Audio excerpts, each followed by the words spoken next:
Hey everyone, the professor is back at it again. As always, hit the thumbs up, subscribe, and hit that notification bell. Comments are always appreciated, so please feel free to tell me what you think. Alright ladies and gentlemen, you know what time it is.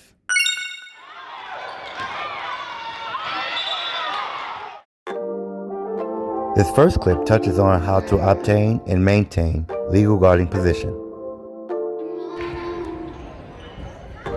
The guard should have both feet touching the playing court, with the front of the guard's torso facing the opponent. After establishing legal guarding position, the guard is no longer required to have 2 feet on the playing court, nor is the guard required to continue facing the opponent. The guard may move laterally or obliquely to maintain position, but may not move towards the opponent at the point of contact.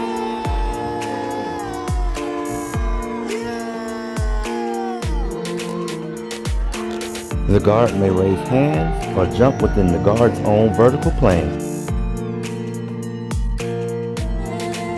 The guard may also turn or duck to absorb the shock of immense contact. And since there's no time and distance required to obtain legal guarding position on a player with the ball, would you rule a blocking foul or a charging foul?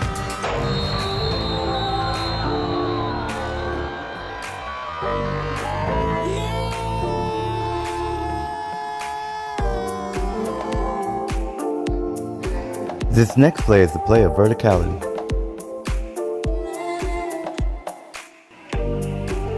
Remember, legal guarding position shall be obtained initially, and movement thereafter shall be legal. The defender should not be penalized for leaving the floor vertically or having hands and arms extended within the defender's vertical plane.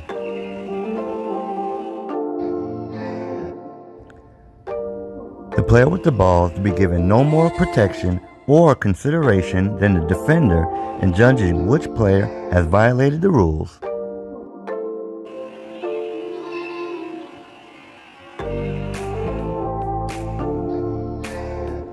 During the rebound, who do you believe is responsible for the illegal contact?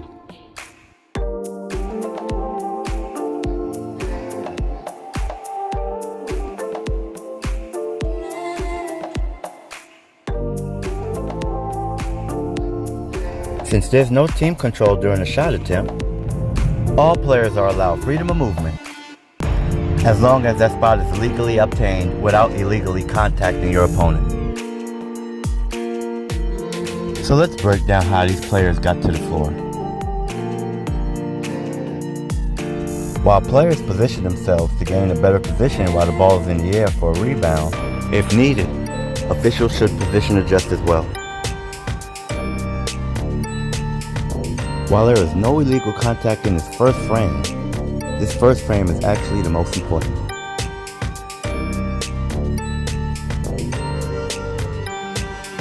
While 2 opponents jump in an attempt to gain the rebound, the teammate of the white team decides to box out. With no place to go, the airborne rebounder has no choice but to land on top of his opponent.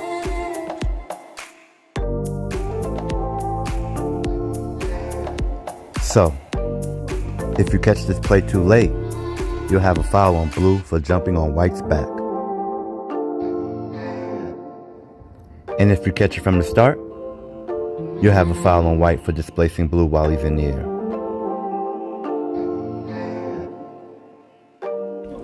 Observing players' movements rather than the flight of the ball is key when getting plays like this correct.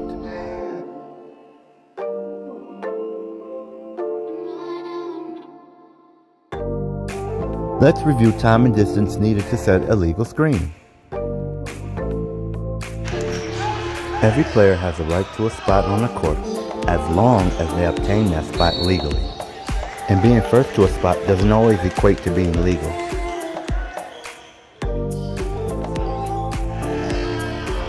There are 3 different variations when it comes to determining whether or not a screen was set legally.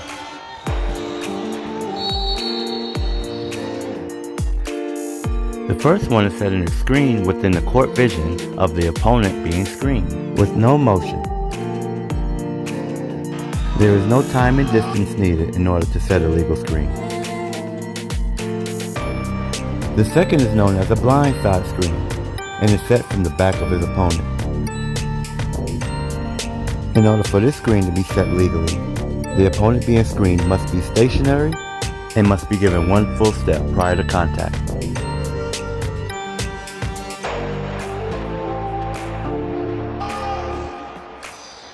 The third screen deals with a moving opponent. In order to legally obtain a spot on the floor, the screener must have both feet on the playing court while in the path of the opponent that they are attempting to screen. The screener must also allow his opponent the proper distance and time of 1 to 2 steps prior to contact.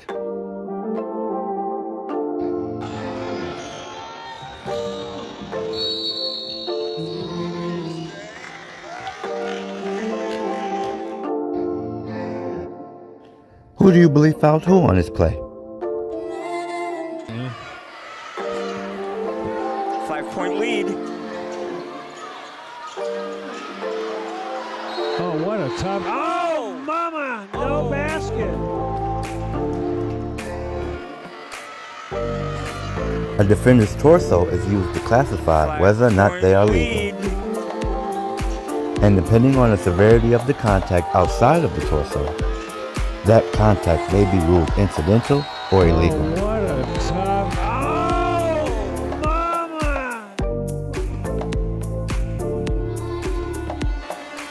After switching the screen and taking contact, the defender of the screen loses his balance, regains his balance, then sticks his arm out to deny his opponent the ball. The act of merely sticking your arms out is not illegal. Let's see what the defender does with his arms.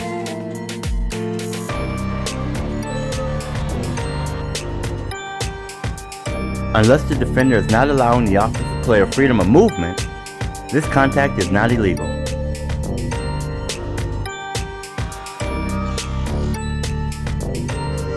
In this clip, the offensive player clamps his arm around a defensive player's extended arm.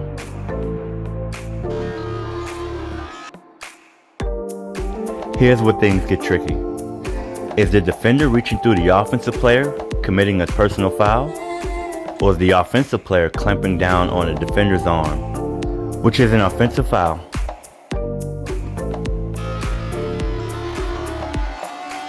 Staying focused on a competitive matchup that's in your primary is key while ruling on difficult plays such as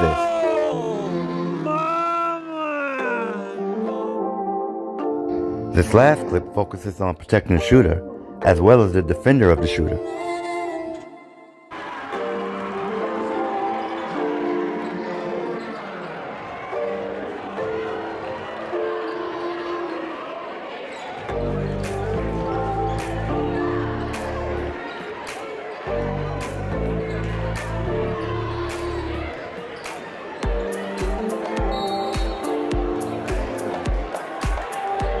Obtaining a proper angle, as well as having an open look, will increase your chances on getting this play correct.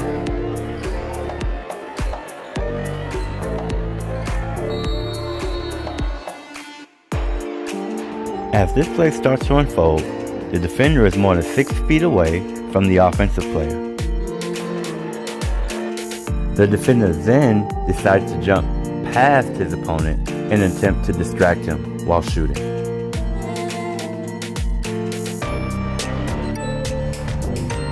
What do you think happened at the point of contact? Did the defender illegally contact the shooter's leg? Or did the offensive player unnaturally stick his leg out to illegally contact the defender?